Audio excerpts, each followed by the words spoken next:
자, 그러면 이제 돌아와서 마지막 우리는 121페이지.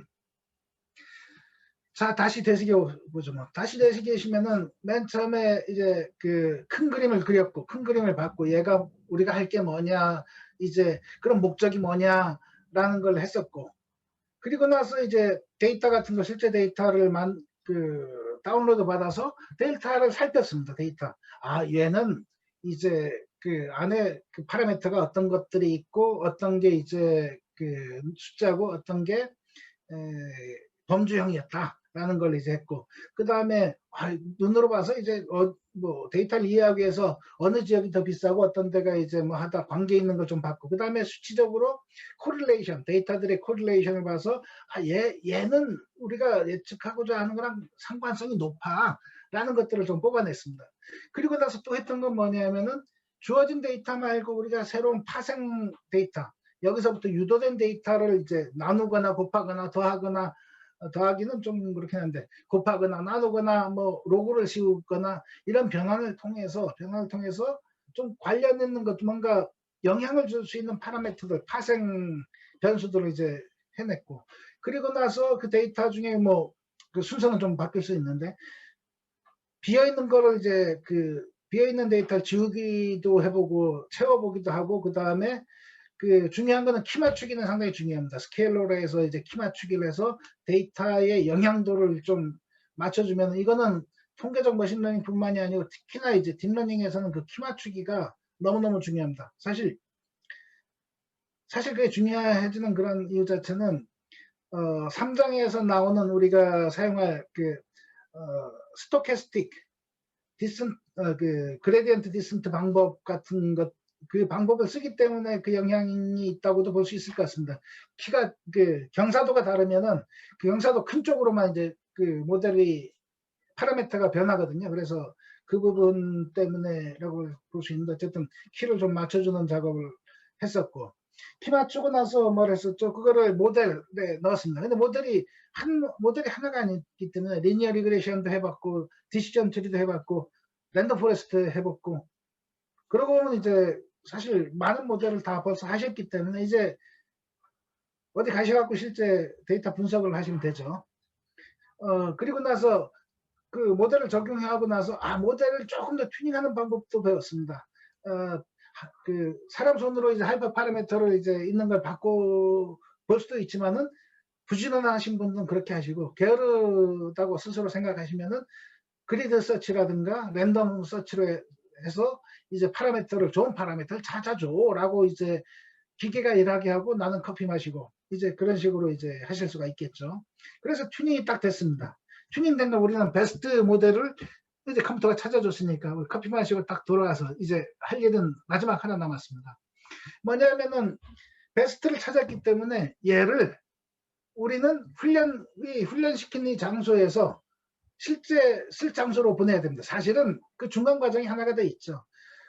이렇게 이게 훌륭해요, 이 모델은 잘 맞아요 라고 한 거를 이제 하나의 그 설명자료를 만들 겁니다. 설명자료 만들어서 디시전, 물론 내 회사하고 내가 그냥 하는 거면 내가 디시전 하면 내가 그냥 그 해서 모델을 적용해서 프로덕션, 실제 운영 시스템에 넣으면 되는데, 많은 경우 그 운영에다가 넣을 걸 결정을 하는 디시전 메이커들이 있을 겁니다. 그분들한테 이제 모델은 어떻게 만들었고 이렇게 해서 이렇게 했더니 잘 나와요. 그리고 그 내가 만든 모델을 증명해 줄 수 있는 방법, 그 백데이터들을 넣을 겁니다. 그리고 그 백데이터가 설득력이 있다면, 그래, 그거를 이제 그럼 우리 운영 시스템에다가 해보자라는 결정이 날 겁니다. 자, 결정이 났어요. 그 다음부터 하려면 이제 어떻게 해야 되냐면, 여기서 훈련시킨 모델을 그 운영 시스템 가서 또 훈련시킨다면 웃기는 일이죠. 여기서 훈련된 모델을 저장을 해야 될 겁니다. 뭐 잡에라이브나 피클 같은 거를 써서 이 모델을 저장하는 방법이 있으니까 그걸 세이브해서 그거를 저쪽에 갖고 갑니다. 그리고 그 디스크에 저장해서 그걸 갖고 와서 저기다가 해서 그걸 메모리로 올려서, 이제는 여기서 훈련시키는 건 아니죠. 그 새로운 데이터가 들어온 프레딕트에 집어여서 예측을 하는 결과를 하는 거죠. 근데 요새 같으면은 이제 그렇게 새로운 데이터를 받아들이는 걸 웹 서비스 형태로 해서, 자, 웹 서비스 웹 서비스로 해서 데이터를 이걸 호출해. 그러면은 이제 웹 서비스로 이제 데이터들을 호출하면 이 뒷단의 엔진이 우리가 이 그림을 그리면서 하죠. 여기서 이제 새로운 데이터가 어떤 옵저베이션이 나오면은 웹 서비스로 호출하면 뒤에 가서 우리가 그 로딩해 놓은 모델에서 프리딕트 한 결과가 그래 그 집값 차이가 3만 불 정도 될 것 같아 해서 이제 결과를 보내주게 되죠. 이런 식으로 해서 하는데 자 이제 모든 게 다 끝난 걸까요? 자 이제 뭐 거의 다 끝났다고 볼 수는 있죠.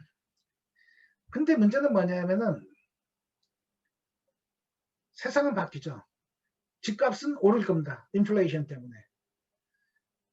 우리가 쓴 데이터가 이제 10년 전 데이터라면은 10년 전에는 맞았겠지만 지금은 틀리죠. 따라서 시간이 흐르면은 그 변화된 거를 이제 갖고서 이제 이 훈련을 다시 시켜야 되겠죠. 재훈련해서 모델을 새로 이제 넣어놔야 될 것 같습니다. 그래서 그러면 언제 재훈련해야 되냐라는 그런 이제 판단을 해야 되기 때문에 이 모니터링 정확도 같은 거 차이가 나고 있는지 안 나고 있는지 모니터링을 수시로 합니다. 예전에 만들어 놓은 요게 예전에는 오차가 한 10% 정도 났는데 이제는 20%로 점점 늘어나.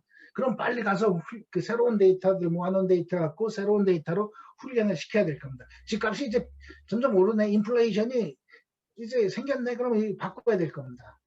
이런 거를 정기적으로 이제 해서 그러니까 모니터링해서 그때 바꾸는 게 아니라 우리는 1년에 한 번씩 새롭게 훈련시켜. 이런 이 정기적인 날짜를 만들어 놓을 수 있을 겁니다. 그래서 정기 훈련을 하고 정기 훈련을 할 때 그 훈련 같은 거를 이제는 모델이 결정되고 사람이 결정되는 할 것들이 다 이제 많이 줄어들었으면은 데이터 수집이라든가 이제 이 하이퍼 파라미터 튜닝이라든가 이런 걸 자동화도 할 수 있을 겁니다.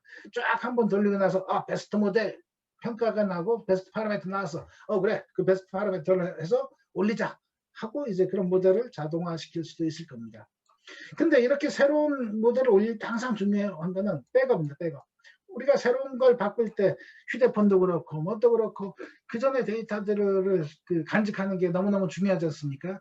그리고 새로운 모델을 넣었을 때 우리가 예상치 못한 문제가 발생할 수도 있습니다. 그래서 이전 모델로 롤백을 할 가능성이 있기 때문에 항상 새로운 걸 적용하기 전에는 이제 그 모델 백업을 한 상태에서 하시고 진행해야 된다. 아주 중요한 얘기 중에 하나입니다. 자, 여기까지 이제 하면은 우리는 이제 그 캘리포니아 집값을 이제 예측하는 시스템을 하나 만드신 거죠. 이제 캘리포니아에 가서 사실 계획이 있으시면은 그 모델에다가 넣어서 이제 한번 집값도 예측해 보시고 미리 이제 가시면 좋은데 문제는 아까 말씀드린 대로 이 데이터가 옛날 데이터일 겁니다. 한 뭐 10년 전, 20년 전이라서 요거 갖고 이제 저기 그 10만 불이면 살 것 같아 하고 예측하고 가셨다가 뭐 100만 불이 됐을 수도 있고 조심하셔야죠. 새 데이터 갖고 이제 훈련시키셔서 이제 가시면 될 것 같습니다.